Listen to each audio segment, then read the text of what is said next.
Nós estávamos no intervalo das nossas séries, e aqui a gente sempre ensina em série. Por quê? Porque eu acredito que a melhor forma de crescer em revelação da palavra é em série, ou seja, é um ensino constante. Eu não vejo muita, como é que eu vou dizer? Eu vejo pouca eficácia, obrigado. Se eu chegar num domingo eu pregar sobre volta de Jesus, no outro domingo eu prego sobre pecados capitais, no outro domingo eu prego sobre, Facebook, aí não dá crescimento, né? Então, nós crescemos em séries aqui, pautados na palavra, e chegou um momento onde eu esperei aí ansiosamente, como o apóstolo Paulo diz, que é para a gente falar sobre os dons do Espírito. Aleluia! E num momento bem bacana, porque nós estamos próximos aí ao Pentecoste, né? Então, quem sabe, né? Você não vai ser aí, brincadeira, gente, senão eu vou brincar que você vai acreditar. Mas é num tempo bem específico, eu estou feliz mesmo, e eu gostaria de alinhar isso. Por que nós precisamos alinhar sobre a nossa perspectiva com relação aos dons do Espírito? Lá na confissão de fé, você que já se declarou membro dessa igreja, você que já teve um encontro comigo na mesa para eu explicar como que a igreja funciona, tudo isso, acredito eu que você leu toda a confissão de fé. E na confissão de fé tem uma parte lá que fala sobre os dons do Espírito. E qual é a nossa perspectiva aqui com relação aos dons do Espírito? Então, já quero adiantar para vocês, e eu vou mencionar isso também aqui nessa manhã, que nós somos continuistas moderados. Tá? Então existe uma galera que pensa que os dons cessaram, mesmo que não exista nenhuma evidência escriturística para isso, e existe um outro time também, o outro lado, que é a galera do reteté, que inclusive essa expressão que foi usurpada pelo cristão de reteté, ela é uma expressão do candomblé, eu não sei se você sabe. Então tem sempre os extremos. E uma igreja equilibrada, ela precisa caminhar no meio dessas coisas. É o equilíbrio, é a maturidade. Então não é nem tanto lá, nem tanto cá. Por isso que essa visão, ao meu ver, ao entendimento da igreja local, do continuismo, ou seja, os dons não cessaram, os dons continuaram, mas irmãos, falta moderação.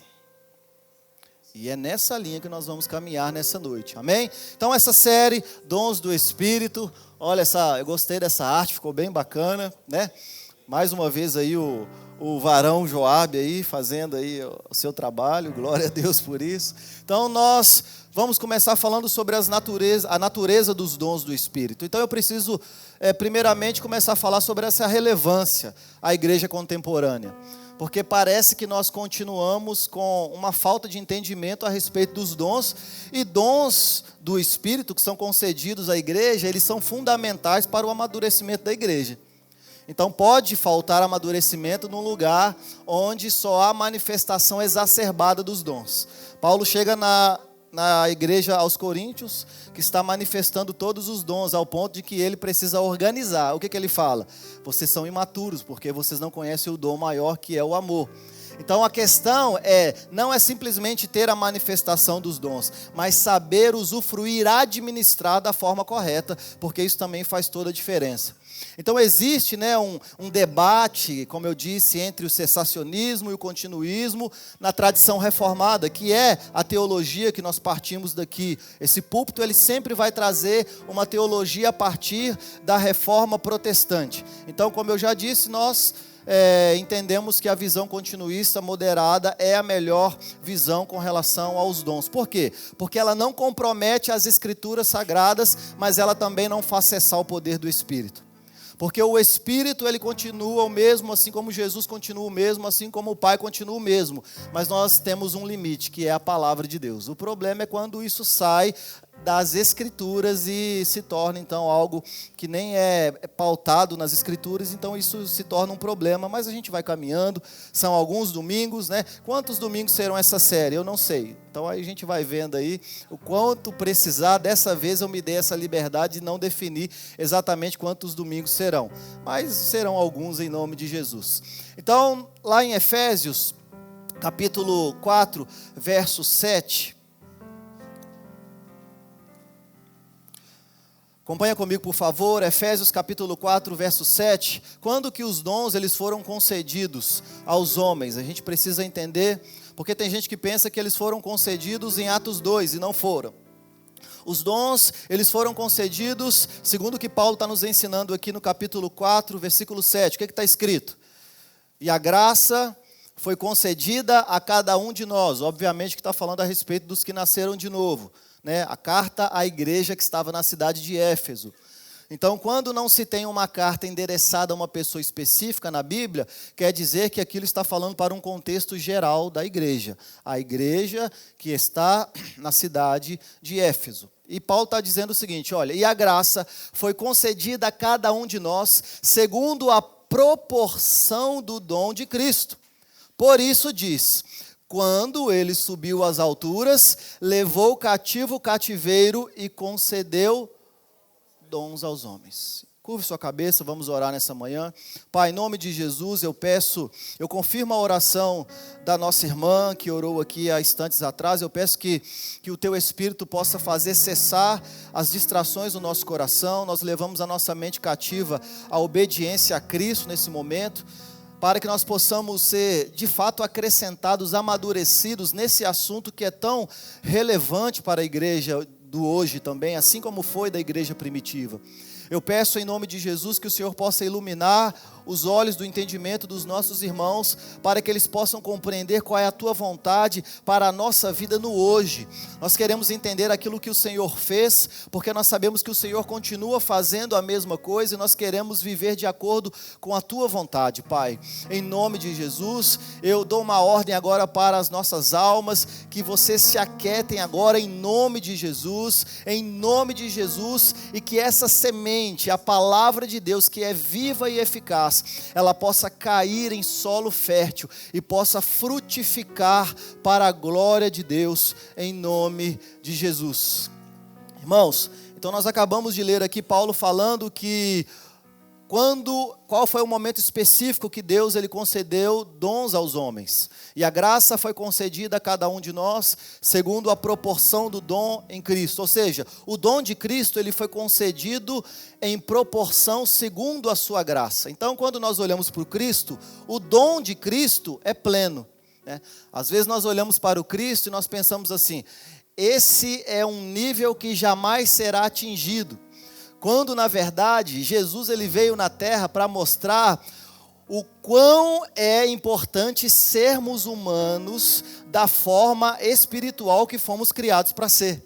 É claro, irmãos, que enquanto nós não tivermos o nosso corpo glorificado, não vencermos de uma vez por todas a morte, o pecado, então isso ainda não vai acontecer. Mas um dia nós seremos como Ele é, assim como Cristo é. Ou seja, como Ele tem o corpo glorificado, e sem o corpo glorificado, Ele já veio para nos mostrar como é ser humano na perspectiva divina. O que nos aguarda com o corpo glorificado, irmãos, é uma esperança, a glorificação do corpo que nós temos como cristãos. Quando nós olhamos para o Cristo, nós vemos o dom completo, e foi concedido à igreja, e Deus ele é tão bom, mas tão bom, que na completude dos seus dons, quando ele vai conceder à igreja, que é o corpo místico de Cristo, ele concede os dons à igreja em sua diversidade. Ou seja, ele repartiu os dons de acordo com a vontade dele, para cumprir o desejo dele. Os dons, eles foram concedidos na ascensão de Jesus, mas nós podemos dizer que eles foram ativados em Pentecostes. Eles foram concedidos na ascensão de Jesus, mas eles foram ativados em Pentecostes. Vamos ler lá? Sei que vocês conhecem o livro de Atos, o segundo livro aí de Lucas, Atos capítulo 2, verso 16, e nós vamos ler o 17 também. Após o episódio da manifestação do Espírito Santo naqueles que estavam reunidos no cenáculo, o povo fica atônito. Eu já preguei aqui, já expliquei para vocês sobre isso. E depois desse acontecido, e o povo está assustado lá embaixo, sem saber o que está acontecendo, Pedro se levanta com a autoridade do Espírito Santo, e ele vai explicar o que está acontecendo. Atos capítulo 2, 16, 17. Mas o que ocorre aqui é o que foi dito por intermédio do profeta Joel. E acontecerá que nos últimos dias, diz o Senhor, derramarei do meu espírito sobre toda a carne. Vossos filhos e vossas filhas profetizarão, vossos jovens terão visões e sonharão os vossos velhos. Então o evento de Pentecoste, ele foi um ato único. Tem gente caçando Pentecoste de novo. Eu não sei se você foi criado nesse movimento, mas a igreja, ela vive atrás de um avivamento. Pessoas são frustradas correndo atrás de um avivamento que nunca experimentaram. Pessoas são desiludidas atrás de um avivamento que, na verdade, nem a Bíblia promete que vai acontecer novamente. Então é claro que o Espírito Santo ele pode reavivar a igreja de acordo com a vontade de Deus, assim como ele fez historicamente, e nós podemos observar isso, mas como foi em Pentecostes, essa ativação não vai acontecer novamente, até porque o que Lucas nos ensinou aqui, é que o que aconteceu especificamente em Atos capítulo 2, é o que estava predito pelo profeta Joel, que nos últimos dias ele derramaria o seu Espírito sobre toda a carne. Então aquela descida do Espírito Santo em Atos 2, é o início para a ativação dos dons que Deus concedeu em Cristo Jesus na sua ascensão. Pedro, você está dizendo então que não existe mais mover do Espírito Santo? Não é isso que eu estou dizendo. Eu estou dizendo que o episódio específico de Atos 2, ele não vai acontecer, porque ele foi algo predito pelos profetas e que aconteceu de forma única e exclusiva, como uma ativação daquilo que tinha sido predito pelas Escrituras no Antigo Testamento. Então sim, é um episódio distinto, ao ponto de que você nunca mais viu um Pentecostes como aquele que aconteceu na Bíblia. Então é uma ativação da realidade do início de uma era que é chamada de a era da igreja. Então em Pentecostes o dom maior, ele desceu em resposta de uma promessa feita por Cristo. Quem é o dom maior? O Espírito. O Espírito é o dom maior, já que ele foi prometido por Cristo. Eu irei, mas eu enviarei outro semelhante a mim, um outro da mesma natureza, um outro consolador. E Cristo, quando ele diz, quando eu for, eu vou enviar um da mesma espécie, o que Cristo está fazendo é confirmando as promessas feitas pelas Sagradas Escrituras. Eu cito aqui Joel, mas são muitos profetas das Escrituras que vão falar a respeito dessa promessa que Hebreus no capítulo 11 vai dizer, olha, aqueles que nós chamamos de heróis da fé, eles apenas aguardaram o cumprimento da promessa, mas nós, a era da igreja, somos o aperfeiçoamento dos santos, porque o cumprimento se deu na nossa era, eles morreram na expectativa de ter Deus dentro, e hoje ainda existem muitas pessoas com a expectativa de que Deus venha ao nosso encontro. É por isso que a gente bate nisso. Pessoas morreram ao longo da história na expectativa de ter a experiência do Deus dentro, do Deus vivo dentro de nós, o Espírito Santo habitando dentro de nós. E é por isso que nós precisamos, com entendimento, falar, cantar e agir da forma correta. Sim, Atos 2 é um episódio distinto, não há como negar isso. Então, o dom maior, o Espírito, foi concedido pelo próprio Deus, e que Cristo então vai confirmar essas promessas feitas pelas Escrituras Sagradas. Ou seja, se é necessário o Espírito estar para que um dom possa ser ativado, isso significa que o novo nascimento é um critério para que alguém possa fluir num dom espiritual. Depois eu vou desenvolver melhor essa ideia, mas isso aqui é um fato. Só pode estar em um dom espiritual, ou só pode receber algum dom espiritual quem nasceu de novo. Atos 2 é historicamente uma inversão da Torre de Babel. Lembra de Babel? Enquanto Babel, as línguas confundiram e dividiram as pessoas, aqui em Atos 2 não, aqui na festa de Pentecostes, as boas novas pregadas a todos aqueles povos que estavam ali, de várias nações, judeus nascidos em vários lugares, essas boas novas pregadas em várias línguas, agora elas uniram o povo em Cristo, ou seja, não há mais judeu, não há mais grego, não há mais homem, não há mais mulher, não há preto, branco, rico ou pobre, todos agora estão unidos em Cristo Jesus, e é por isso que nós temos o início da era da igreja. aceitou a Jesus, confessou com a sua boca aquilo que está no seu coração, João 8, 25, 24. Você já passou da morte para a vida, não entra mais em condenação, você agora se torna filho de Deus, você é igreja, não há mais separação. Então, por isso que Atos 2 é chamado pelos teólogos de a inversão de Babel. Enquanto a ideia babilônica é você dar ênfase à individualidade, a ideia bíblica, através aí, dos seus autores, é que nós possamos viver em unidade em meio à diversidade. E isso é um trabalho que só o Espírito Santo pode fazer na nossa vida. E esse é o trabalho da igreja, é a unidade em meio à diversidade. Então, vamos caminhar um pouco mais. Atos capítulo 2, nós vamos ler do 1 ao 4.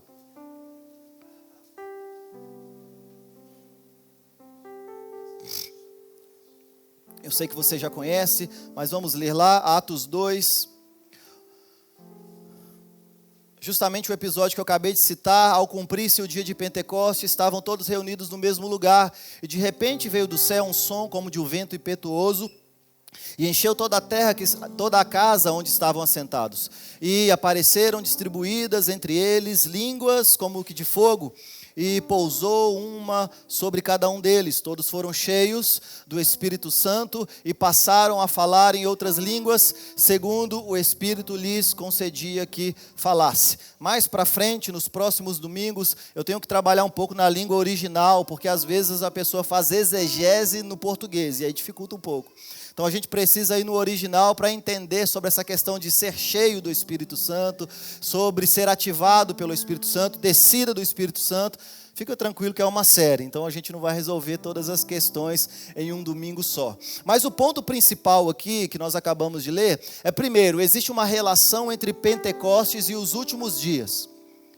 O que você precisa entender é que últimos dias não está falando daqueles dias descritos no livro de Apocalipse somente, mas que últimos dias está falando a respeito da descida do Espírito Santo e até a consumação de todas as coisas com a segunda vinda de Cristo.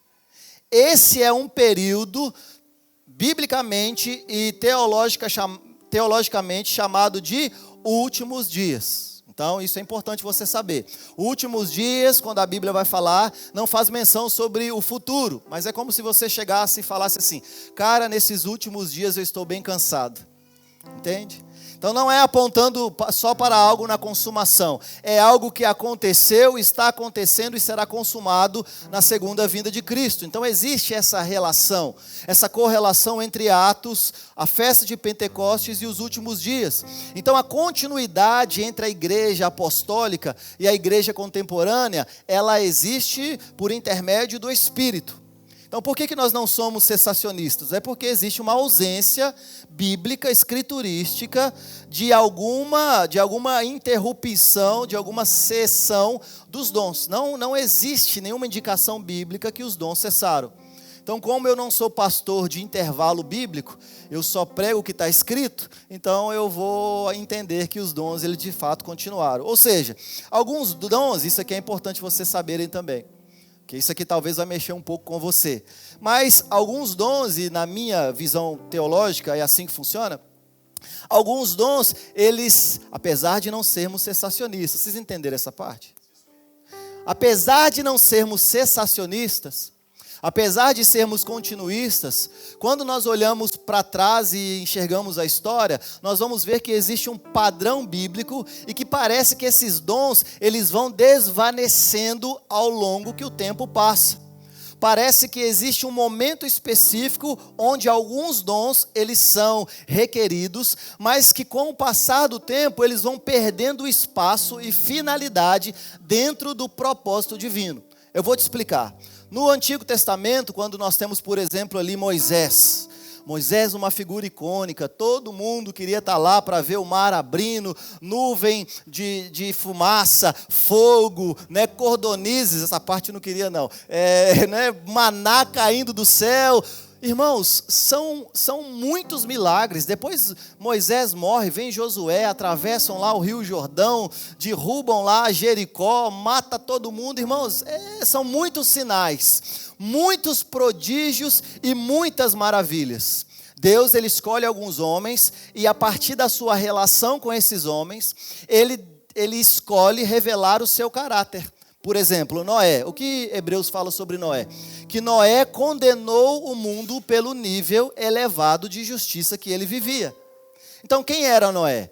Noé não era ninguém melhor, não era um cara melhor do que as outras pessoas. Deus escolheu a Noé, se revelou a Noé, e por isso, ao obedecer a Deus, ele condena todos aqueles que estavam em desobediência para com Deus. Então Deus ele vai escolhendo homens, e ele vai se revelando a esses homens, e ele vai manifestando sinais, prodígios e maravilhas, para que a atenção do mundo fosse atraída numa força centrípeta, para que o desejo dele, que era abençoar todas as famílias da terra, pudessem acontecer. Nós sabemos que isso não aconteceu. Israel não conseguiu obedecer à vontade de Deus. E quando nós vamos chegar na nossa tradução, no último livro, ou nos últimos livros do Antigo Testamento, que nós temos, por exemplo, o último que é Malaquias, e anterior, Jeremias, Malaquias, Lamentações, Ezequiel, você não tem mais nenhum sinal, mais nenhum prodígio, mais nenhuma maravilha. O que você tem? O profeta proferindo a palavra de Deus, dizendo: confiem na palavra de Deus. Aí quando vem Jesus ele vem fazendo sinais, prodígios e maravilhas. Ele vem atrair novamente a atenção do povo, dizendo: assim como meu pai fez lá atrás, eu estou agora como Deus encarnado, manifestando os poderes em sinais para atrair a atenção de todos vocês. Com o intuito de, mais uma vez, uma força centrípeta, atrair a atenção das pessoas para que elas pudessem ser alcançadas pelo poder do Evangelho. Nós vamos ver que isso aconteceu também na igreja primitiva. Uma igreja onde tinha dons, eram dons para tudo quanto é lado, e o rigor era tão grande na igreja primitiva, que até matar um casal que tentou enganar Pedro, enganar o Espírito Santo, Deus ele fez. Então, às vezes, a gente quer só o poder do Espírito, mas a gente esquece da rigorosidade que Deus agia também na igreja primitiva. Porque se Deus agisse daquela forma, talvez ia estar aqui só as crianças. E olhe lá. Então parece que esse padrão, e quando nós vamos lendo as Escrituras, aí quando a gente chega, por exemplo, lá em Apocalipse, ou quando a gente chega na carta de Judas, ou de Pedro, ou de Tiago, eles estão dizendo as mesmas coisas que os profetas antigos falavam. Acreditem na palavra, fujam dos falsos profetas, fiquem com a palavra de Deus. E nós não vemos mais tantos sinais, tantos prodígios, tantas maravilhas. Pedro, você está dizendo que Deus, então, ele não tem poder de curar? Irmãos, não, claro que não. Hebreus capítulo 13, versículo 8, Jesus Cristo é o mesmo ontem, hoje e eternamente. Não há sombra de variação em Deus, mas existem épocas e estações que Deus ele age de acordo com os seus desígnios, e não é da mesma forma. É por isso que nós devemos observar as Sagradas Escrituras para entender o padrão que Deus usa, para que nós possamos entender a forma como Ele age, não para Ele se encaixar na nossa vida, mas para a gente se encaixar na vida dEle, no propósito dEle, no sonho dEle. Então sim, parece que historicamente esses dons eles vão desvanecendo ao ponto de cumprir uma finalidade. Cumprir uma finalidade, parece que em algum momento da história eles vão se desvanecendo. Eles acabaram? Não, mas existe um tempo específico para propósitos específicos para que a vontade de Deus seja cumprida. Esse é o padrão bíblico. Tanto que quando nós olhamos lá em 1 Coríntios, vamos ler lá, 1 Coríntios capítulo 13,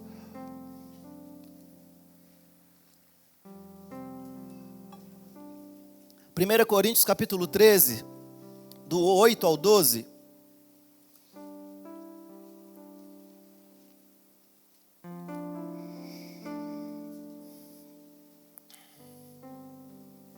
O amor jamais acaba, mas havendo profecias, desaparecerão. Havendo línguas, cessarão. Havendo ciência, entendimento, conhecimento, passará. Porque em parte conhecemos e em parte profetizamos. Quando, porém, vier o que é perfeito, então o que é em parte será aniquilado. Quando eu era menino, eu falava como um menino, sentia como um menino, pensava como um menino. Quando eu cheguei a ser homem, desisti das coisas próprias de menino, porque agora vemos como espelho obscuramente. Então, veremos face a face. Agora conheço em parte, então conhecerei como também sou conhecido, na plenitude da vontade de Deus. Agora, pois, permanecem a fé, a esperança e o amor. Esses três, porém, o maior desses é o amor. Então, o que nós podemos ver aqui? É que quando Paulo ele vai falar sobre essa historicidade dentro desse texto, ele dá a ideia, de fato, de um desvanecimento, porém, ele fala de um período específico quando isso vai cessar, quando isso vai acabar. Mas fique tranquilo que não é na nossa era. Quando ele vai falar, quando aquilo que é perfeito se manifestar, tudo isso perderá o sentido. Quando ele tem a ideia de falar sobre o que é perfeito, ele está falando sobre a volta de Cristo. Ele está falando sobre a manifestação do Cristo em poder e glória. Ele está falando sobre a consumação de todas as coisas. Assim como houve o início do período dos últimos dias, em Atos capítulo 2, nós também teremos o tempo que é perfeito. O que é perfeito se manifestará. Assim como Cristo, que é perfeito, se manifestará, também a sua perfeição se manifestará na igreja, por intermédio de homens e mulheres com o corpo glorificado. Então a perfeição na ideia de Paulo é a volta de Cristo. Então ele está falando sobre uma temporalidade dos dons até a consumação final. Então isso faz todo sentido quando nós vemos que o começo ele é de uma forma, o tempo vai passando, eles vão sendo modificados, não no sentido de poder, mas de ação, e que vai chegar um tempo onde eles não serão mais necessários. Quando que isso vai acontecer? Quando o que é perfeito se manifestar, esses dons serão aniquilados, ou seja, nós não precisaremos mais de dons, porque nós estaremos face a face com o autor e consumador da nossa fé. Então, eu gosto muito da frase de John Piper, que ele diz o seguinte: eu acredito que o que é perfeito, que está vindo, é que fará cessar os dons parciais. E ele está simplesmente citando aqui Coríntios capítulo 13, versículos 8 ao 12, que nós acabamos de ler. É a segunda vinda de Cristo, a consumação do seu reino, não a conclusão do cânon bíblico. Ele está aqui contrapondo, uma ideia de que o que é perfeito seria a conclusão do cânon bíblico, o fechamento dos livros que nós consideramos como livros sagrados. Essa não é a perfeição e nós sabemos muito bem disso. A perfeição é quando o perfeito se manifestar. Então, muitas vezes nós lemos 1 Coríntios capítulo 13, falando só do amor. Quantas vezes em casamento, já foi lido sobre isso? Aí fica o homem e a mulher olhando um para o outro e dizendo assim, estamos lascados. Só que esse amor aqui é do tipo de Deus, irmãos. Obviamente, está falando sobre o amor do tipo de Deus e que nós precisamos caminhar com relação a Ele, na direção, mas não que nós conseguiríamos cumprir isso com um corpo manchado pelo pecado. Então, John Piper está simplesmente confirmando o que Paulo disse. Ele está falando, olha, o que é perfeito é a vinda de Cristo, porque o perfeito irá se manifestar em nosso meio. Amém? Até aqui tudo bem?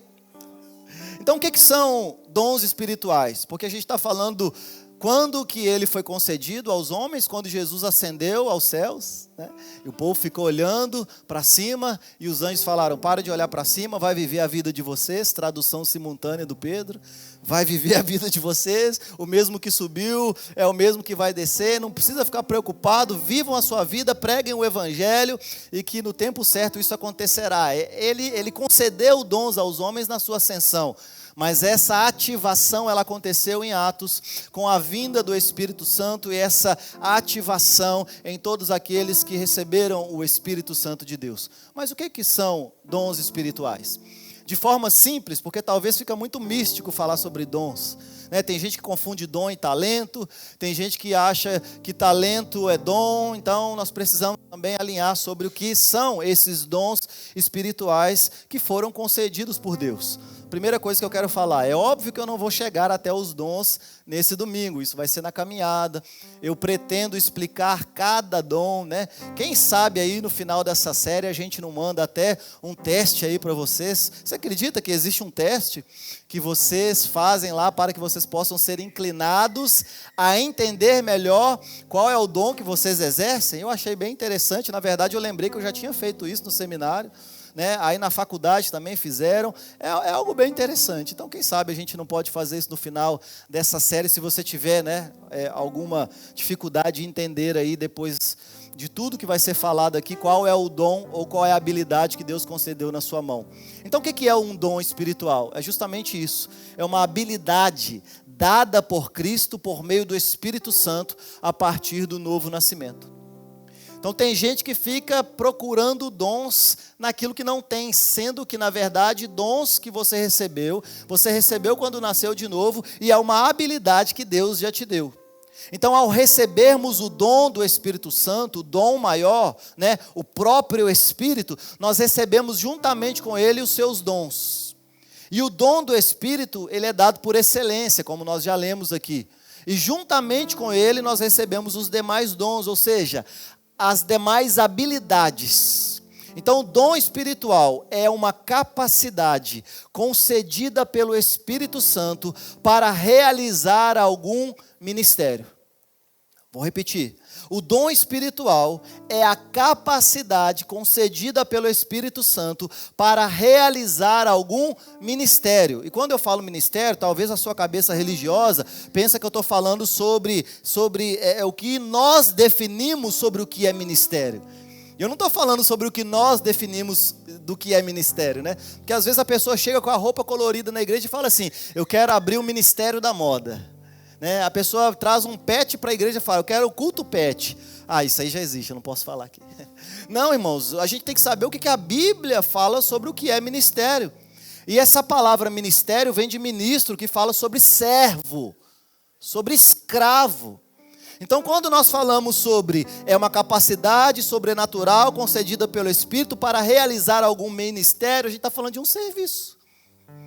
Nós somos capacitados, mas nós precisamos de ser capacitados espiritualmente para praticar um serviço? Sim, porque senão você só vive a vida para você mesmo, você não vive a sua vida para outra pessoa. Então talvez a gente está mistificando demais as coisas. Enquanto homem natural, a gente quer viver a nossa vida, construir coisas para nós. Mas a capacitação sobrenatural é justamente nós vivermos em prol de outra pessoa por intermédio das habilidades que o Espírito Santo nos concedeu. Então é mais prático do que a gente pensa. Então o Espírito é o dom dado por excelência e nós recebemos todas essas habilidades. Vamos ler lá, 1 Coríntios, capítulo 12. Agora a gente vai ler um pouco mais, do 7 ao 25. 1 Coríntios, capítulo 12, versículo 7 ao 25.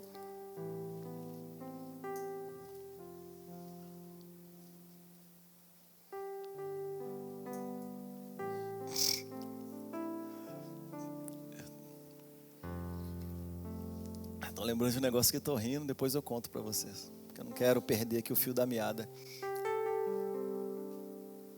12, do 7 ao 25. Deixa eu ver se é isso mesmo. Isso, 1 Coríntios 12, 7 ao 25. Olha, a manifestação do Espírito é concedida a cada um visando um fim proveitoso. Então não existe manifestação do Espírito que não vise um fim proveitoso. Porque a um é dada mediante o Espírito a palavra de sabedoria. Não vou explicar isso hoje, vai ser nos próximos domingos. A outro, segundo o mesmo Espírito, a palavra do conhecimento. A outro, no mesmo Espírito, a fé. E a outro, no mesmo Espírito, dons de curar. A outro, operações de milagres. A outro, profecia. A outro, discernimento de espíritos. A um, variedade de línguas. E a outro, capacidade para interpretá-las. Mas a um só e mesmo Espírito realiza todas as coisas, distribuindo-as como lhe apraz, ou seja, de acordo com o ele quer, de acordo com a vontade de Deus, a cada um individualmente. Porque assim como o corpo é um e tem muitos membros, e todos os membros, sendo muitos, consistem em um só corpo, assim também com respeito a Cristo. Pois em um só Espírito todos nós fomos batizados em um corpo, quer judeus, quer gregos, quer escravos, quer livres, e a todos nós foi dado de beber de um só Espírito, porque também o corpo não é um só membro, mas muitos. Se disser o pé, porque não sou mão, não sou do corpo, nem por isso deixa de ser corpo. Se o ouvido disser, porque não sou olho, não sou do corpo, nem por isso deixa de ser. Se todo o corpo fosse olho, onde estaria o ouvido? Se todo fosse ouvido, onde estaria o olfato? Mas Deus dispôs os membros, colocando cada um deles no corpo como lhe aprouve. Se todos fossem um só membro, onde estaria o corpo?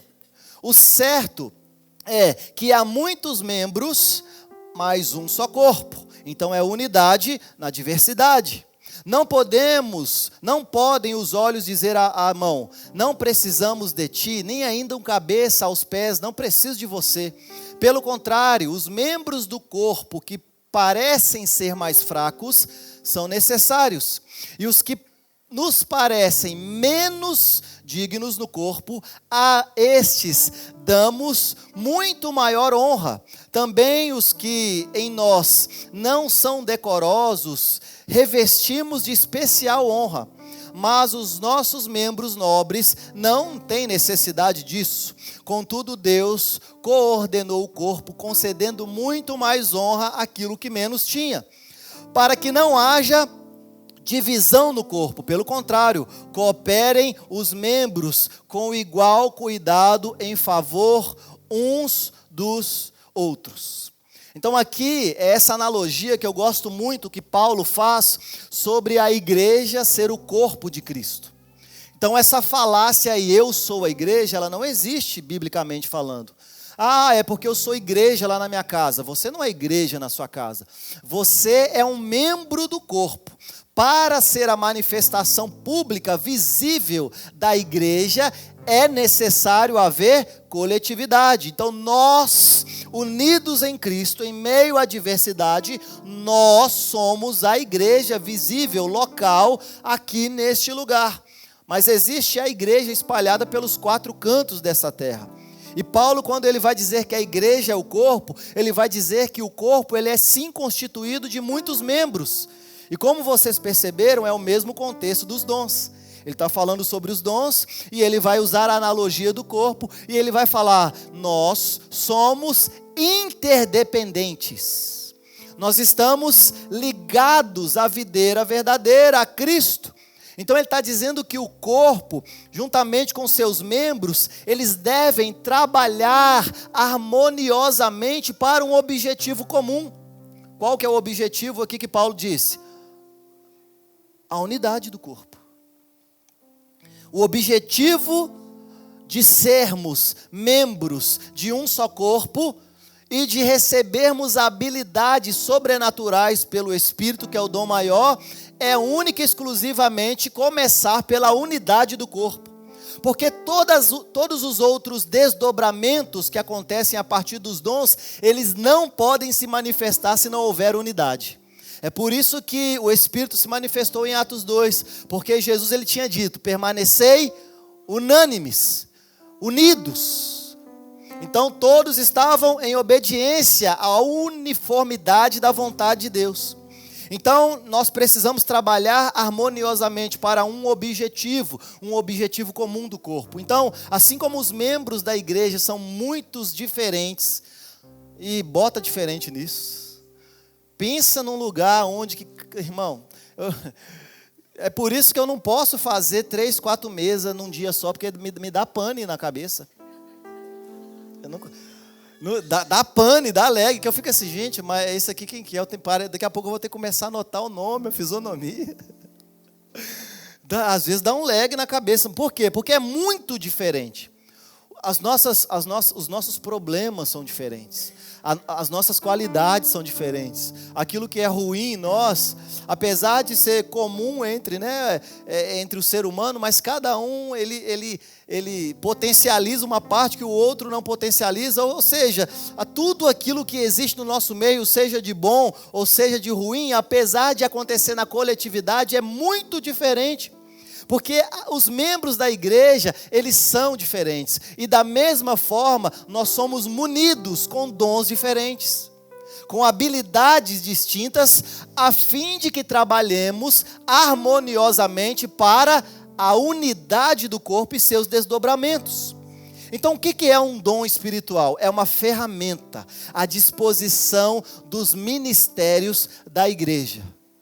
Lá vem ele, mais uma vez, falando sobre serviço. É porque você não entende, você pode ser analfabeto funcional e não entende o que eu estou falando. Quando eu falo sobre ministérios da igreja, eu não estou falando só sobre o que você exerce nessas quatro paredes, porque igreja nós podemos ser na coletividade, em qualquer esfera da sociedade. Eu estou falando sobre a vocação que nós recebemos de servir como corpo de Cristo, é isso que eu estou falando.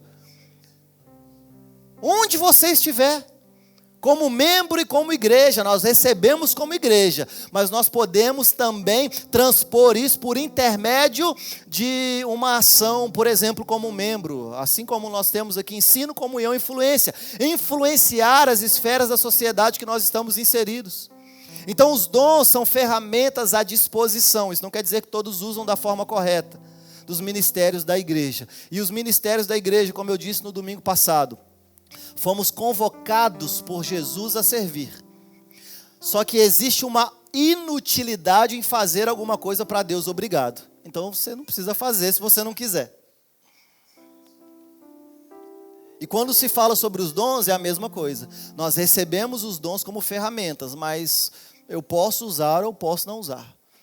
Eu rogo-vos pelas misericórdias de Deus, que cresçamos em revelação sobre como usarmos os dons, porque eles estão disponíveis a fim de gerar unidade no corpo para que os seus desdobramentos também possam acontecer. Então Paulo está dizendo, olha, nós somos muitos, assim como nós somos muitos, também existem muitos dons. Uma característica de uma igreja que não é madura é uma igreja que só existe a evidência de um dom presente. Isso é claro nas escrituras sagradas. Uma igreja que só tem mestre. Mestre, na verdade, eu ainda vou chegar nisso, eu não vou tocar nesse assunto não. Vamos tirar o mestre aqui, vamos falar sobre outra coisa. Uma igreja que só tem profeta. Esse também, não acho que... Não, mas vamos ficar nele. Profeta. Não profeta de acordo, com as internets da vida aí. Profeta de acordo com as Sagradas Escrituras, irmãos. E a gente vai chegar nesse ponto. Mas só tem profeta, aí junto um monte de profeta, vai para o sítio e chama os profetas de Deus. Como é que fala? Os baluarte dos últimos dias, né? Sei lá, os fire, não sei, cara, é tanta coisa que o povo inventa. Isso só está mostrando que falta maturidade, porque a manifestação de maturidade no corpo é que os membros trabalhem, cada um na sua especificidade, para gerar saúde no corpo. Imagina se agora o pâncreas vira para mim e fala, não quero mais produzir insulina. Agora eu quero filtrar, eu quero ser como o rim. Imagina se o coração chega e fala assim, eu estou meio cansado, eu não quero mais bombear sangue não. Agora eu quero ver, eu quero ser como o olho.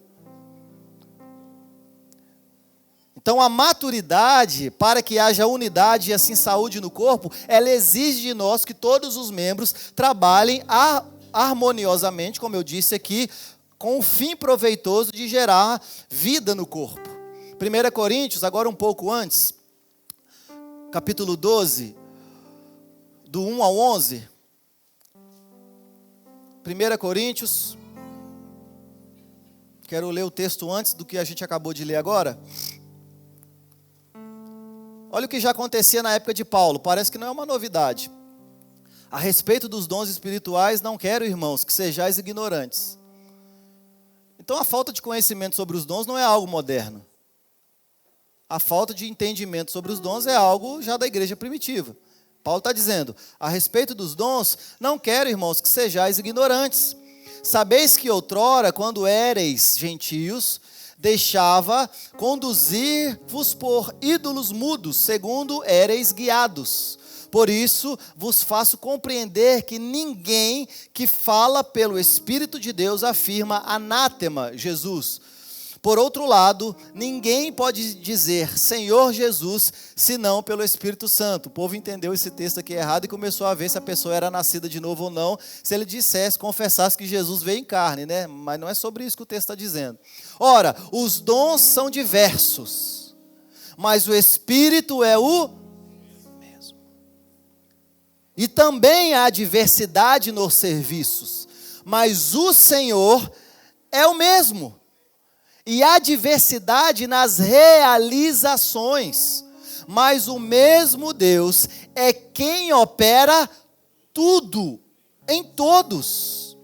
A manifestação do Espírito é concedida a cada um visando um fim proveitoso. Aí ele vai falar... A um é dada a palavra de sabedoria, a outro conhecimento, fé, dom de curar, operação de milagres. Mas ele vai dizer, mais um só Espírito, o 11. Mas um só Espírito, o mesmo Espírito, realiza todas as coisas, distribuindo-as como Ele quer, a cada um individualmente.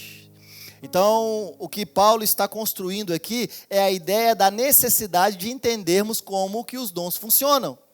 Ao ponto dele falar para a igreja que estava na cidade de Corinto, olha, eu não quero que vocês sejam ignorantes com relação a esse assunto.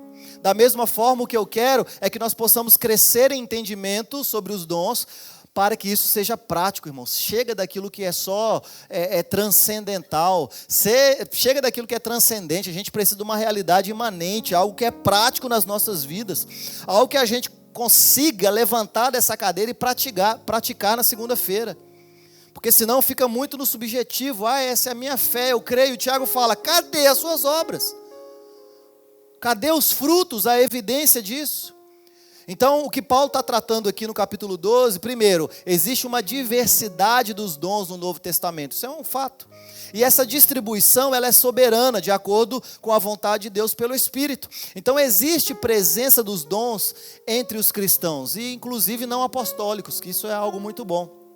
Porque, historicamente, a igreja ela foi separada entre clero e leigos, mas o que Cristo está dizendo, o que Paulo disse não há separação entre homens e mulheres, ricos ou pobres. A igreja é uma realidade tão espiritual que a pessoa aqui que não tem o que comer, ela pode entrar, e assim também a pessoa que é mais rica da cidade, pode entrar no mesmo ambiente e serem tocadas pelo mesmo Espírito, serem tocados pelo mesmo Deus. Só que a evidência disso é que o cara que entrou sem comer nada não vai sair sem comer nada.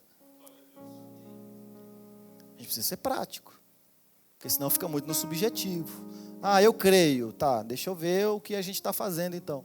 Então Paulo está dizendo, existe uma diversidade nos dons. Não estou falando a diversidade, estou falando diversidade, se bem que também existe a diversidade. Mas existe uma diversidade, ou seja, são muitos dons assim como nós somos muitos membros dentro de um corpo.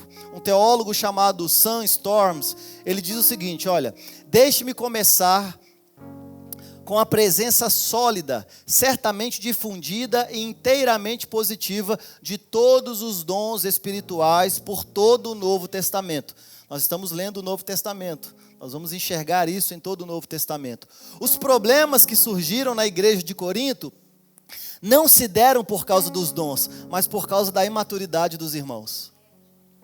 Então o problema não está nos dons. O problema está na imaturidade da igreja, que ou anula os dons, ou são exagerados com relação às suas manifestações. Então nós precisamos entender, o que são dons espirituais? É uma habilidade sobrenatural que você recebeu para influenciar por intermédio do Espírito a partir da igreja, irmãos. É a partir da igreja. Quem que escolheu isso não foi eu, foi o Cristo.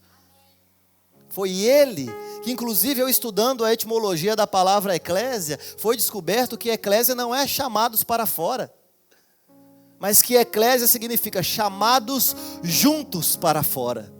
Então não é cada um vai para onde quer, todo mundo vai junto para a vontade de Deus. É totalmente diferente. É por isso que às vezes as coisas não fazem sentido na nossa cabeça. Se a Bíblia manda a gente se reunir, cada um quer viver a sua vida individual, não faz sentido isso. É caminharmos juntos de acordo com a vontade de Deus. Então existem os dons e existe uma finalidade dos dons. qual que é a finalidade dos dons? De forma macro, né, eu quero já ir caminhando aqui para a gente chegar no fim dessa ministração, mas o pessoal da música não precisa subir, porque ainda tem bastante coisa, eu só falei isso para animar vocês, porque tem alguns com a cara de cansado aí. Aleluia. Então nós precisamos entender quais são essas finalidades, porque eu já entendi. Eu recebi o dom quando? Quando Jesus ascendeu aos céus. Beleza. Mas isso foi ativado quando? Atos 2. Tá, mas o que é um dom? É uma habilidade sobrenatural, mas que precisa ser prático na minha vida, para que eu possa servir. Beleza. Mas qual é a finalidade disso? Né? De uma forma macro, porque depois nós vamos entrar nas especificidades nos próximos domingos, mas nós podemos ver que os dons, eles existem primeiramente para servir ao Senhor. Leia comigo Atos capítulo 13, versículo 2. Eu vou lendo aqui por causa do nosso tempo. Atos capítulo 13, versículo 2. O contexto é os dons. E servindo eles ao Senhor e jejuando, disse o Espírito Santo: separai-me agora Barnabé e Saulo para a obra que os tenho chamado. De forma macro, para que servem as habilidades sobrenaturais que nós recebemos? Para servir ao Senhor. Mas também para servir outros cristãos. Hebreus, capítulo 6, versículo 10.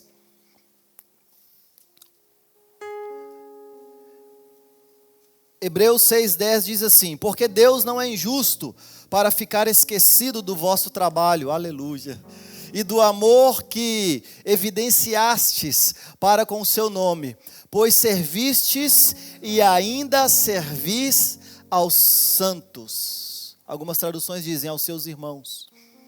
Então, primeiro, os dons eles são para servir a Deus. Segundo, os dons eles são para servir aos santos. E terceiro, para servir aos descrentes. Mateus capítulo 5, versículo 13. Mateus capítulo 5, verso 13. Ah, você recebeu o dom maior, o Espírito? Glória a Deus. Você recebeu dons do Espírito para servir a Deus e servir aos santos? Então agora, Jesus está dizendo o seguinte: vocês são sal da terra. Se o sal vier a ser insípido, como restaurar o sabor? Para mais nada presta, senão para ser lançado fora e pisado pelos homens. Vós sois a luz do mundo. Não se pode esconder a cidade edificada sobre um monte. Essas habilidades sobrenaturais, os dons espirituais, eles são concedidos para servir a Deus, eles são concedidos para servir aos santos e eles são concedidos para que nós possamos servir a sociedade. Como que eu sirvo a sociedade? Um dos principais fatores de uma pessoa cheia do Espírito Santo é ser testemunha de Cristo. E ser-me-eis minhas testemunhas. Então, quando nós testemunhamos a respeito do Cristo, não só falando do Evangelho, mas vivendo o Evangelho na prática, então nós vamos servindo a cidade, sendo luz, sendo sal. Os dons espirituais são concedidos para o crescimento espiritual e a expansão do Evangelho, irmãos. Até cuspi aqui. Isso é um fato. É crescimento espiritual e expansão do Evangelho. E eu sou muito feliz porque ninguém recebeu todos os dons. Eu vim de um contexto onde, se você for profeta, como é que era? Pastor, não, profeta é o que aponta, né, o dedo. Profeta, o que vai mais longe é o, quem que é? Esqueci. Apóstolo, não, o apóstolo tinha que ter todos. Era quase que uma reunião de todos os dons, e se você tiver todos os dons, evangelista que vai mais longe, o dedo da aliança é o pastor, porque tem a veia no coração, o pequenininho é o mestre, que é o pior de todos, e o que aponta é o profeta. Se você... E era assim, ó, tá vendo? Ó, o dedo consegue tocar em todos, então assim como o meu dedo polegar consegue tocar em todos, também o apóstolo ele é todo. Gente, mas eu só preciso de um versículo bíblico. Só isso que eu preciso. Eu só preciso de um versículo bíblico falando isso, não preciso ficar inventando essas coisas. O que a Bíblia está dizendo é o seguinte: ninguém recebe todos os dons, justamente para que haja uma cooperação harmoniosa no corpo na adversidade. Porque se você recebesse tudo na adversidade, você vazava, irmão. Então, mesmo na adversidade, existe uma unidade na diversidade, ou seja, existe agora uma dependência, uma interdependência entre os membros da igreja. E quem escolheu isso foi Deus. Então, em Cristo os dons são completos, mas Ele espalhou isso no corpo. O corpo de Cristo, né, Deus exige essa cooperação mútua em todos para a saúde do corpo. Então essa diversidade de dons, ela exige uma cooperação mútua. Então nós podemos afirmar que o dom espiritual, em algumas vezes, e aqui eu preciso falar sobre isso, para que você não confunda, mas muitas vezes o dom espiritual é também um dom natural potencializado e direcionado para ser usado por Deus, para os santos e para o mundo. Então, muitas vezes, aquilo que você já faz quando você não tinha nascido de novo, Deus ele vai potencializar para servir a Deus, servir aos santos e servir ao mundo. Então tem muita gente querendo correr atrás de algo que não tem, e talvez você já tenha habilidade sobrenatural e não percebeu. A questão é que você está querendo ser olho, e você foi chamado para ser orelha. Ou te foi prometido um avivamento que você nunca experimentou e ficou frustrado com isso. Ou te foi prometido que em algum momento Deus ativaria você e você mudaria essa cidade, irmãos. Não é assim que funciona, irmãos. É mais prático do que a gente pensa. Então existe essa diversidade dos dons para quê? Para que haja uma cooperação mútua. Então, muitas vezes isso acontece, não é todas as vezes, porque não tem um versículo falando, mas observando a historicidade, nós percebemos que muitas vezes Deus pega um dom que é natural, porque todo dom foi dado por Deus. Todo dom foi dado por Deus. A questão é, a espiritualidade de um dom é você servir a Deus, ao santo e ao mundo. Porque quando o dom é natural, você serve a si mesmo. Normalmente é assim que acontece. É um dom que é exercido para o meu benefício próprio, inclusive financeiramente. É um dom natural. Mas no reino de Deus não é assim que deveria funcionar. O dom espiritual, ele não deveria atrair para mim dinheiro, fama, poder, riqueza ou meu nome. Aqui não acontece isso, graças a Deus. Mas lá em Minas Gerais... Tinha um tempão que eu não falava isso, né? Lá em Minas Gerais, que é a minha cidade, lá acontece, você acredita? Mas o dom, ele é para servir ao Senhor, servir aos santos e servir ao mundo. Por que é espiritual? Porque não é nada que haja uma troca ou alguma recompensa que eu queira de homem, sabendo que a recompensa ela vem do Senhor. Então sim, Deus ele potencializa, ele transforma, potencializa e direciona para que possa ser usado para Deus, para os santos e para o mundo. Então, dons naturais são uma expressão da graça comum.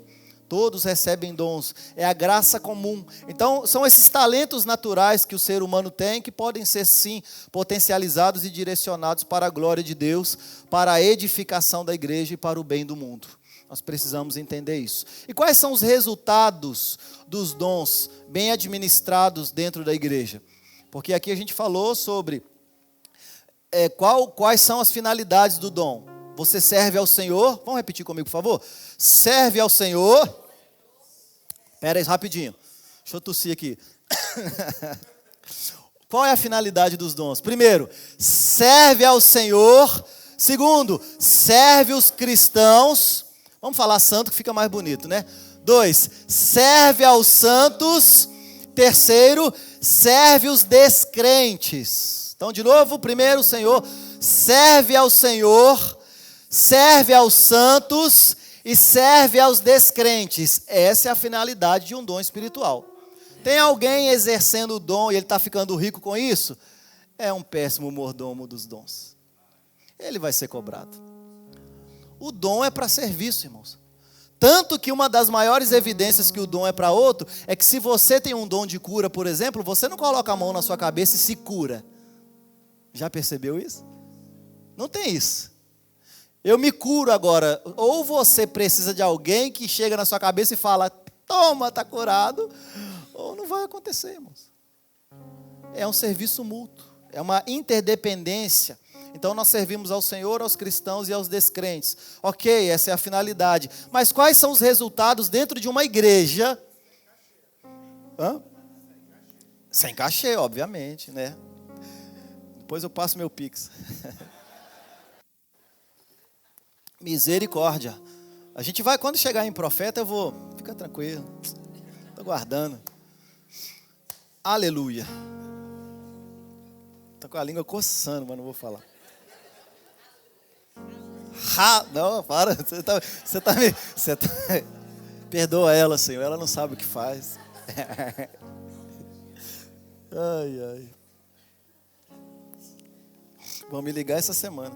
Resultado dos dons bem administrados na igreja. Primeira coisa, vamos lá. Efésios capítulo 4, versículo 13. Quais são os resultados dos dons bem administrados dentro de uma comunidade local? Igreja. Primeiro, Efésios 4, 13. Até que todos cheguemos à unidade da fé e do pleno conhecimento do Filho de Deus, a perfeita varonilidade, à medida da estatura da plenitude de Cristo. O primeiro resultado de uma igreja que administra bem os dons é a unidade. Então, transmitindo esses ensinamentos bíblicos, olha o que Calvino ele disse: a ruína da raça humana está em que, tendo sido separada de Deus pelo pecado, ela também está em si mesma corrompida e espalhada, que é o pensamento babilônico. Sua restauração, portanto, e ao contrário, consiste em ela estar apropriadamente unida em um só corpo, como declara o apóstolo Paulo, segundo a qual a perfeição da igreja consiste em os cristãos viverem na unidade do Espírito. Então, se nós administrarmos bem na diversidade os dons que recebemos, e não ficarmos apontando, dizendo, se não é igual a mim é porque não presta, se não é do jeito que eu quero, não serve, ou faz todo mundo pensamento babilônico. Tem muita igreja aí com pensamento babilônico. Tem que fazer todo mundo igual, todo mundo vestir igual, todo mundo falar igual, todo mundo tem que ser igual, igual. Quem pensa diferente, a gente manda embora. A gente está expulsando como se fosse demônio. O pensamento bíblico Deus exige a unidade na diversidade. Isso é só pelo poder do Espírito Santo de Deus de fato. Então Calvino está dizendo justamente isso. Com o pensamento babilônico nós fomos espalhados pela falta de unidade, porque a gente não fala a mesma coisa. E falar a mesma coisa não é que você tem que falar a mesma coisa que eu falo, é que nós dois temos que falar o que a Bíblia fala. Ponto. É o padrão da unidade. Não é você falar o que eu falo, pensar o que eu penso. Somos nós dois pensarmos o que a Bíblia pensa, falar o que a Bíblia fala, o que Cristo fala. Então, certamente, a gente precisa crescer em unidade. Eu não estou dizendo aqui que nós somos uma igreja que desfruta da plena unidade. Se fosse verdade, o meu trabalho aqui estava encerrado. Eu podia morrer aqui agora, vamos embora.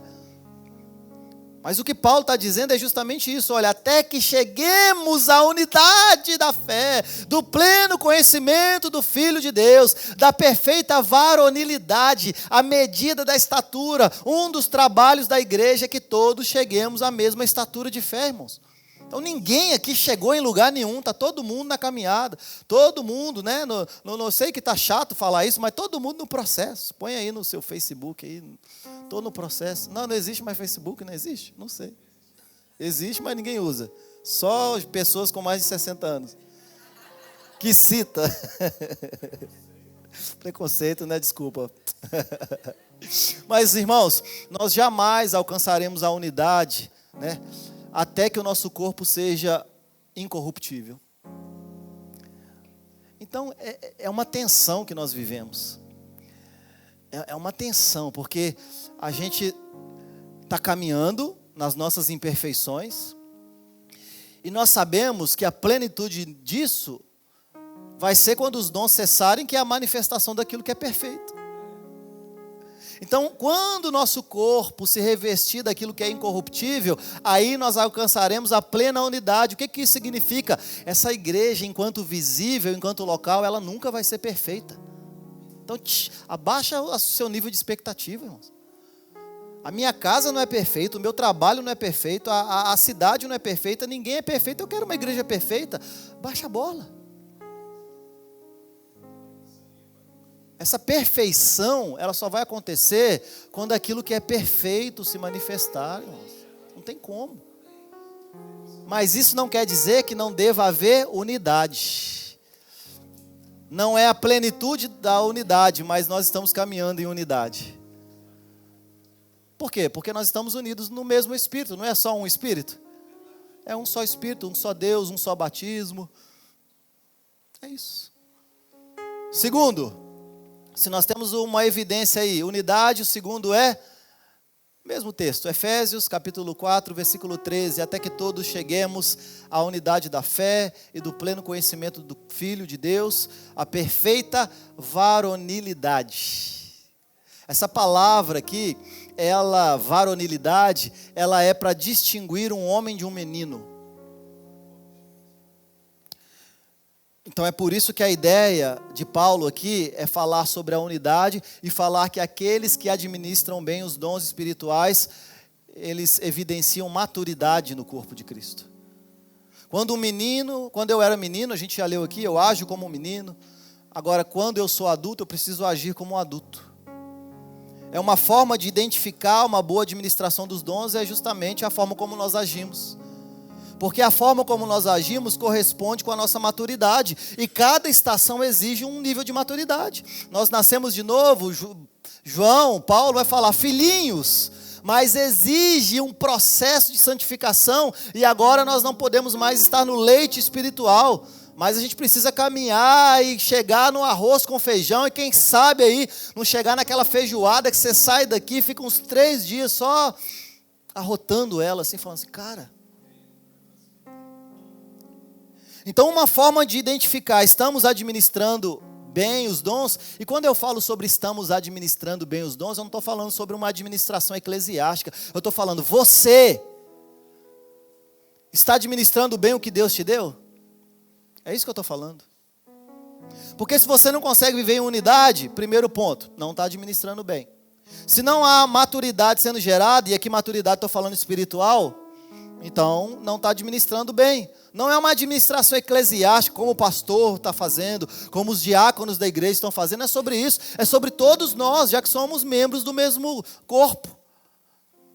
Então, essa plenitude da maturidade, ela também só será alcançada com a manifestação dos filhos de Deus, ou seja, com a glorificação do nosso corpo. Mas já existe um nível de maturidade que nós precisamos desenvolver no agora, no aqui. Essa mentalidade dos escritores neotestamentários é justamente de um homem adulto. Varonilidade, é um homem adulto, saindo da fase de criança. O que a Bíblia fala sobre um homem adulto? É um homem que é corajoso, e homem aqui é antropos. Não é homem gênero, é homem raça. É alguém que é corajoso em frente às ameaças. É alguém que controla as suas emoções. É alguém que controla os seus desejos. É alguém que não vive uma vida cedendo a tentações. Isso evidencia maturidade. Eu estou sentindo isso, que bom. Joga no lixo e continua vivendo a sua vida, irmão. A gente não foi chamado para viver baseado naquilo que a gente sente. Fomos chamados para viver segundo a palavra de Deus. Alimente o seu espírito. Aqueles que se inclinam para as coisas do espírito são aqueles que alimentam as coisas do espírito. Então, enquanto a nossa cultura acha que o ápice da maturidade, gerada pelos dons, são os milagres, e depois eu vou falar mais disso, a Escritura, ela deixa evidente que milagres são uma parte do todo que visa a maturidade do indivíduo no crescimento do corpo. Claro que é, mas que o ponto principal é gerar unidade, gerar maturidade nas pessoas.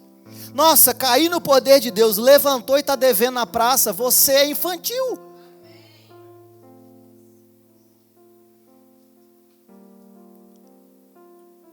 Nós precisamos de evidências, irmãos. Não é servir ao Senhor, aos santos e ao mundo? Nossa, o culto hoje foi poderoso, eu até me arrupiei. A primeira mesa que senta vai ser maledicente e falar de quem não está na mesa. Não é versículo bíblico não, mas tome isso na sua vida como um padrão. Só fale de quem está na mesa. Se não está na mesa, não fala. Não sei se for para falar bem. Uma cláusula de exceção no contrato que a gente vai fazer. Temos aqui, né, alguém que pode me ajudar, auxiliar, os advogados aí me ajudam. Sentou na mesa, irmão, o padrão é, não fala de quem não está na mesa, irmão. Quer falar com alguém? Chama a pessoa para a mesa e fala para ela. Em nome de Jesus. Porque é por isso que Paulo chegou lá e falou assim, nossa, que legal, culto bom, manifestação para tudo quanto é lado, mas vocês são carnais. E a gente não quer viver essa realidade. Como igreja madura e construindo uma igreja madura, todos nós aqui estamos construindo uma igreja madura, uma igreja saudável, a gente precisa saber, cara, precisa gerar unidade, gerar maturidade. E o texto, ele continua agora no versículo 14, dizendo assim, olha, para que não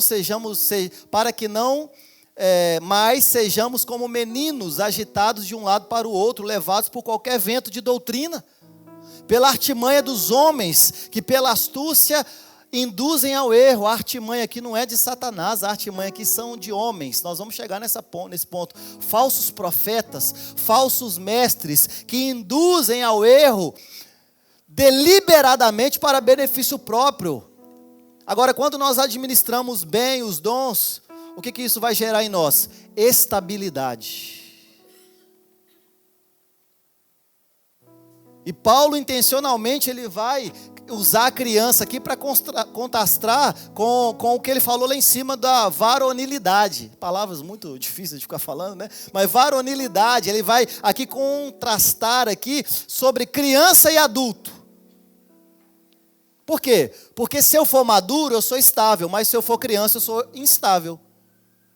Existe uma instabilidade espiritual e emocional em alguém que não é desenvolvido.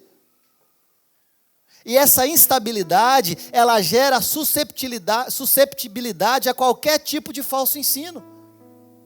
O fulano lá falou que ele tem o dedo mágico que cura. Aí vai todo mundo para lá. O ciclano lá falou assim que quando ele ora, irmão, até Deus se levanta do trono. Vamos para lá. O irmão lá prega tão bem que quando ele prega, Deus pega a Bíblia e fala, cara, nem eu tinha visto isso.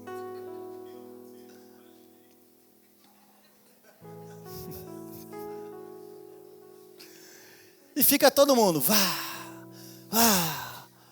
é a unção do não sei o quê, é não sei o quê, é não sei o quê. E estão correndo atrás a vida toda, e o Espírito Santo olhando, dizendo, cara, vocês não entenderam nada. E eu vou te falar uma coisa, muitos desses ficaram para trás. Muitos ficaram para trás. E essa instabilidade, a susceptibilidade de falso ensino vai gerar danos graves no corpo de Cristo, irmãos.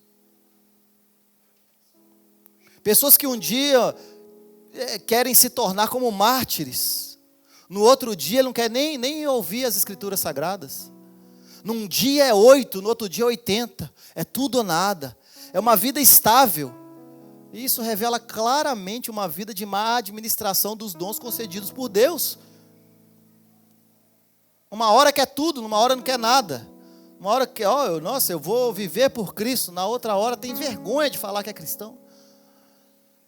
Má administração dos dons, das habilidades que Deus já te deu.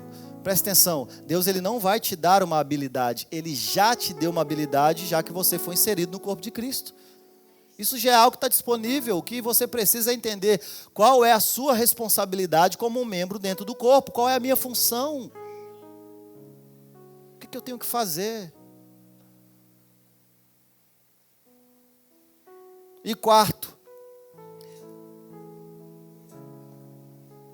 Agora eu prometo que está acabando. Quarto aí.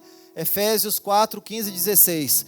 Mas segundo a verdade em amor, cresçamos em tudo naquele que é cabeça, Cristo, de quem todo o corpo, bem ajustado e consolidado, pelo auxílio de toda a junta, segundo a justa cooperação de cada parte, efetua o seu próprio aumento para a edificação de si mesmo em amor. Vou ler de novo, gosto muito desse texto. Mas seguindo a verdade em amor, Efésios 4, 15 e 16, cresçamos em... Qual é o padrão? Naquele que é a cabeça, Cristo, de quem todo o corpo, bem ajustado e consolidado pelo auxílio de toda a junta, sendo a justa cooperação de cada parte, efetua o seu próprio aumento para a edificação de si mesmo em amor. A boa administração dos dons gera crescimento na igreja, internamente e externamente. A questão é, o modelo é Cristo. Então, Paulo define a missão da igreja em produzir crescimento interior, sobre quem nós estamos nos tornando, mas Paulo também fala sobre um crescimento externo no Cristo, no padrão de Cristo, como a igreja ela vai crescer. Atos nos fala sobre como a igreja ela deve crescer de forma natural, pregando o evangelho, e Deus acrescenta aqueles que Ele quer acrescentar por intermédio da pregação.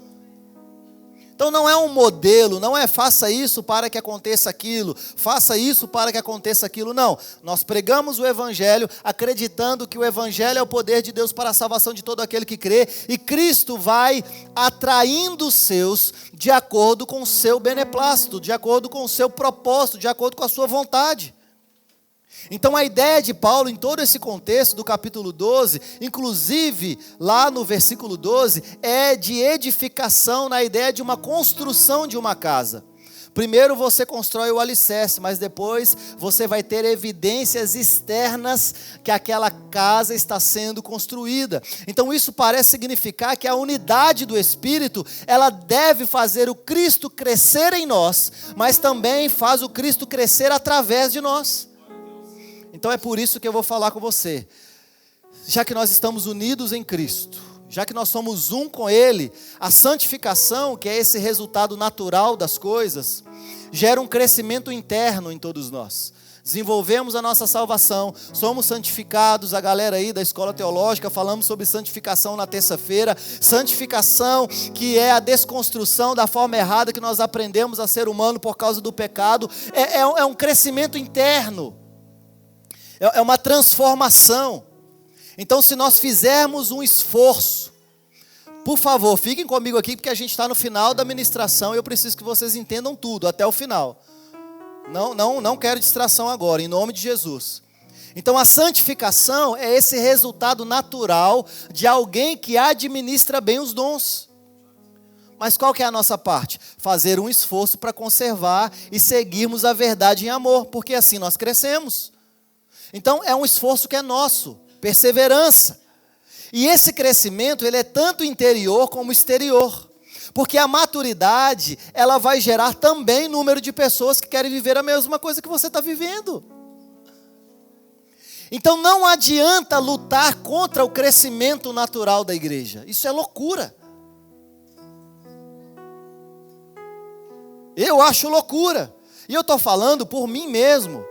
Porque quando nós temos a unidade, a maturidade, estabilidade, o crescimento, dons ministeriais administrados da forma correta, isso vai gerar crescimento. E sabe por que eu falo isso? É porque tem 3 anos que eu estou falando assim, gente, eu não acredito em mega church. Eu não acho que igreja grande é saudável. Quando eu não conseguir mais me relacionar com vocês, quando eu não conseguir mais estar comendo aí arroz e feijão na casa de vocês, porque eu sou o cara que me ofereço, eu chego e falo assim, que dia que eu vou na sua casa? Que dia que eu vou na sua casa? Tem gente que dá um migué, né? Tem gente que dá migué, você acha que, não, vamos marcar, já conheço essa daí.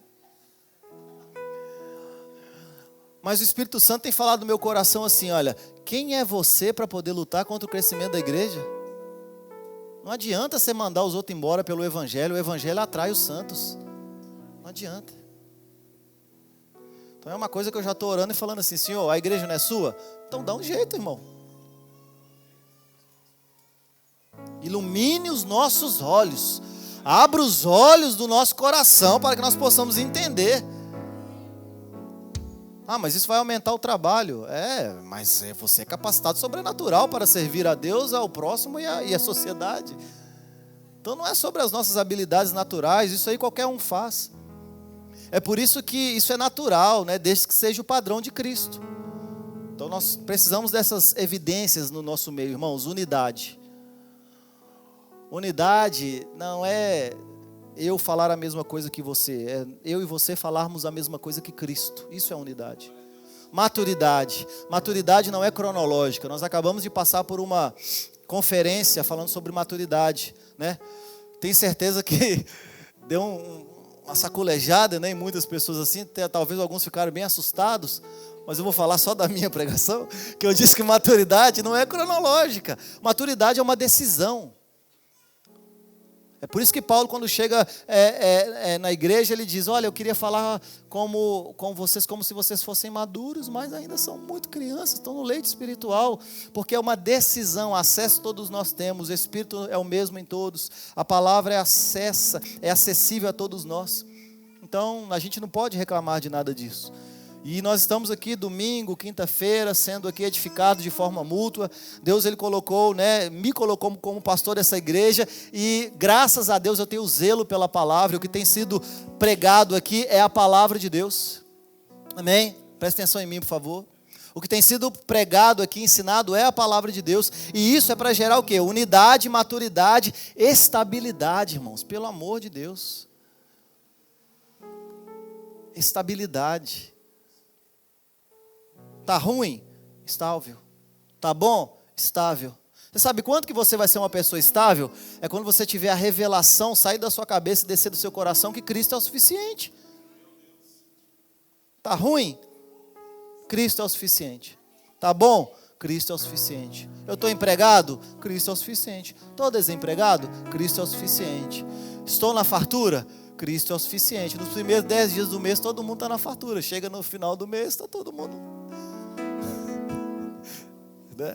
no crédito. Não é assim? Quem compartilha aí? Em nome de Jesus. Não deixa só eu não, irmão, por favor. É saber, irmãos, é abundância, mas também é saber falar assim, cara, Cristo é o suficiente. Né? Não foi a carne nem o sangue. Tem dia que eu chego lá na Nicole e falo, cara, ontem a gente estava lá naquele restaurante comendo aquela comida, hoje a gente está aqui em casa e às vezes como arroz com ovo. E não é nem porque está faltando não, é porque eu gosto de arroz com ovo, né? E me ajuda na dieta. Então assim, realmente você estar lá, mas você também saber que, cara, Cristo é o suficiente. Isso vai gerar uma estabilidade no nosso coração. Irmãos. E o que isso vai gerar? Crescimento interno e crescimento externo. Então, evidências de uma igreja que administra bem os dons concedidos por Deus. E será que isso é relevante para o nosso tempo? Claro que sim. E nós vamos estudar mais sobre isso nos próximos domingos, em nome de Jesus. Fiquem de pé, em nome de Jesus.